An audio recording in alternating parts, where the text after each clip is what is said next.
दोस्तों, क्या आपने कभी सोचा है कि जब इंसान मर जाता है तो उसके साथ क्या होता है? क्या मरने के बाद दोबारा आत्मा घर वापस आती है? और आखिर मरने के बाद शरीर में क्या बदलाव आते हैं? क्यों मरने के 13वें दिन 13वीं मनाई जाती है? मरने के बाद आत्मा कहाँ जाती है और आत्मा के साथ क्या होता है? अगर आप भी इन्हीं सारे सवालों के जवाब जानना चाहते हैं तो चलिए फिर आज हम आपको बताते हैं।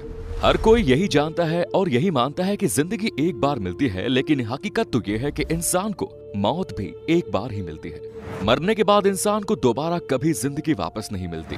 इसीलिए मौत का नाम सुनते ही लोगों के रोंगटे खड़े हो जाते हैं, क्योंकि एक मौत ही ऐसी चीज है जो इंसान के सारे रिश्ते एक ही पल में तोड़ देती है। जब इंसान मरता है तो वो मरने से पहले अपने बचपन से लेकर अब तक की पूरी जिंदगी देख लेता है, वो भी सिर्फ 7 मिनट के अंदर। ये 7 मिनट उसके लिए एक फिल्म की तरह होते हैं, जिसमें वो अपने जीवन से जुड़ी हर उस याद को देखता है जिसमें वो जिया है, और तब जाकर उसे मौत आती है। ये बात हकीकत है। साइंटिस्ट्स ने भी इस बात का दावा किया है कि मरने से पहले इंसान को ये सब एक सपने के रूप में दिखाई देता है। ये देख इंसान को ऐसा लगता है जैसे वो अपनी पिछली जिंदगी में वापस पहुंच गया है। ये सब सोचने के बाद उसका दिमाग एकदम बंद हो जाता है, जिसके बाद दिमाग में कोई हलचल, कुछ सोचने समझने की शक्ति नहीं रहती, और फिर इंसान की मौत हो जाती है। आपने देखा होगा कि मरने के बाद इंसान के पैर एकदम बर्फ जैसे ठंडे हो जाते हैं। धीरे धीरे उसका शरीर भी निढाल हो जाता है। ऐसा क्यों? तो इसके बारे में जानने से पहले अगर आपने अभी तक वीडियो को लाइक नहीं किया और चैनल को सब्सक्राइब नहीं किया तो जल्दी से कर दीजिए। दोस्तों, ऐसा इसलिए होता है क्योंकि मौत के कुछ वक्त पहले ही इंसान के शरीर में हरकत होना शुरू हो जाती है। इंसान को एहसास हो जाता है कि अब उसका जीवन यहीं खत्म होने वाला है, और इसीलिए उसका धरती से कनेक्शन यानी अर्थ सोल चक्र कनेक्शन टूट जाता है, और उसका धरती से कोई भी कनेक्शन नहीं रहता। इसी वजह से मरने के बाद इंसान के पैर ठंडे पड़ जाते हैं, और यही वजह है कि मरने के बाद आत्माएं जमीन पर ना रहकर हवा में उड़ने लगती है। जब इंसान मरता है तो उसकी आत्मा पैरों से बाहर निकलना शुरू हो जाती है, और आखिर में मुंह से होते हुई शरीर से बाहर निकल जाती है। ऐसा कहा जाता है जिसके कर्म जैसे होते हैं वैसे ही उसकी आत्मा निकलती है। यानी अगर कोई इंसान अच्छा है तो उसकी आत्मा बड़ी ही आसानी से बिना तकलीफ के शरीर को छोड़ देती है। वहीं अगर कोई बुरा इंसान है तो लोगों के साथ बुरा करता है तो उसकी आत्मा बड़ी ही तकलीफों का सामना करके निकलती है, और उसके शरीर को भी बड़ी मुश्किलात का सामना करना पड़ता है। इसीलिए आपने देखा होगा कि बहुत से लोग मरने से पहले बहुत ज्यादा बेचैन और परेशान हो जाते हैं। उनके चेहरे का रंग भी एकदम पीला सा पड़ जाता है। ये सब आत्मा के निकलने की वजह से होता है। आत्मा इतनी आसानी से शरीर को छोड़ने के लिए तैयार नहीं होती, क्योंकि इतने समय से आत्मा का शरीर के साथ एक गहरा रिश्ता बन जाता है। आत्मा को भी उसी शरीर की आदत पड़ जाती है। मरने के बाद आत्मा कुछ समय तक शरीर के पास खड़ी ही रहती है, और जब उसके घर वाले उसे देखकर रोते या चिल्लाते हैं तो ये सब इंसान को महसूस होता है, लेकिन वो कुछ कह नहीं पाता और बस इनके रोने को सुनता रहता है। ये आवाजें इंसान को शोर जैसी सुनाई देती है, जो उसको काफी परेशान करती है, और हर एक घर वाले से बात करने की कोशिश करती है। उन्हें अपना बात बताना चाहती है, लेकिन कुछ नहीं कर पाती। अब बारी आती है आत्मा के परलोक जाने की। इसके लिए भगवान 2 यमदूत जमीन पर भेजते हैं, जो उस आत्मा को अपने साथ परलोक की यात्रा कराने के लिए ले जाते हैं।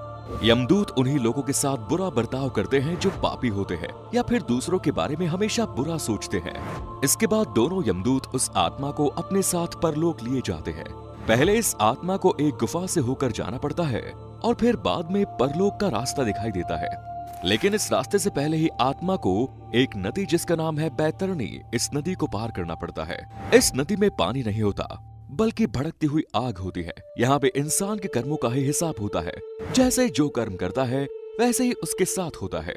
इसके बाद आत्मा को परलोक लाया जाता है, जहाँ यमराज उसका हिसाब करते हैं और चित्रगुप्त से उस इंसान के किए हुए कर्मों का सारा हिसाब मांगते हैं। चित्रगुप्त के पास हर एक इंसान का सारा लेखा जोखा होता है, जिन्हें वो यमराज के सामने रख देते हैं।